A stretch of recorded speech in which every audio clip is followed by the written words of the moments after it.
Hey everyone, Effie here. Today we're going to make a card using a combination of our products, including our postage nested dies and our striped border nested dies. I'm taking the largest dies from both of the collections and I'm going to die cut them onto white cardstock. And here is what the two die cuts look like. You can see this is the postage panel and this is the striped edge border panel. We'll be using our single sunflower layering stencils today. There are 3 stencils in this collection. We'll be using our 7x9 inch grit mat. It's a nice sticky mat. I placed my postage panel down first, and then I used the largest mask from the coordinating nested masks. These will mask off the edges of the postage nested panels.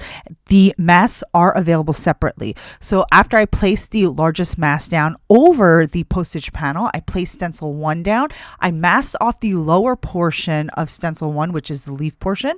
Then I blended the top portion of the stencil for the first layer of the sunflower petals, which I used vanilla frosted cupcake. And then I used honeydew for the first layer of the foliage. I also used an additional piece to help me stick or adhere the stencil onto the grit mat. You can see this piece that I'm peeling off. This kind of extends the edges of the stencil. This is a patent pending product that we will be releasing in a couple of weeks, so stay tuned. So once I finished blending stencil 1, I peeled stencil 1 off, but I kept that stencil mask that masks off the edges of the postage panel. That stays on while we blend all 3 layers of our sunflowers.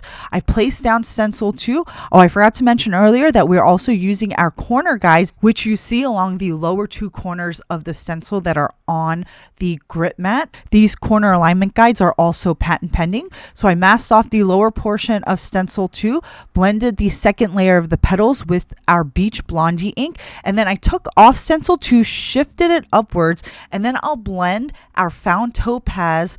For this section here, this is the sunflower center.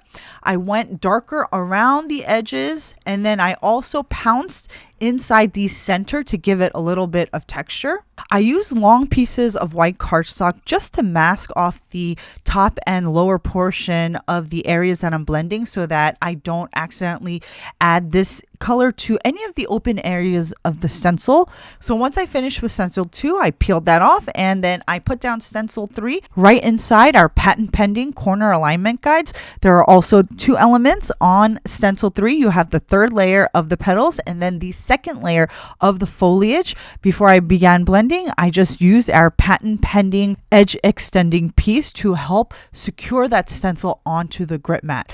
The 3rd layer of the petals, I used our amber Citrine ink, and then for the 2nd layer of the foliage, I used Evergreen ink. Once I finished blending, I took off my cardstock mask, and then I also took off the extender piece and stencil number 3. Next, I'm going to lay down this clear mask that I created for our single sunflowers.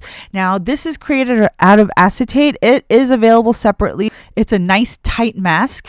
If you place it over your blended single sunflower, you won't have that white edge that you would get, say, if you use the coordinating die cut. So this is just a tighter mask, which allows you to blend the entire background without leaving that white edge. So I used bright emerald to blend that background. Then I peeled off that clear mask and also the edge mask for the postage nested panel. And this is what we are left with, but I'm going to place this blended panel right back down onto the sticky mat, and I'm going to use a few stamps from our Not a Bill 4x6 inch photopolymer set to add some of these postage elements, stamping them in our Caviar ink. And I'm also making sure to crop these stamped elements off the postage panel. Next, I'm going to adhere this piece onto some teal paper, and then I'm going to just crop the right and lower edges of the teal paper so that I can mat this onto our striped border edge panel.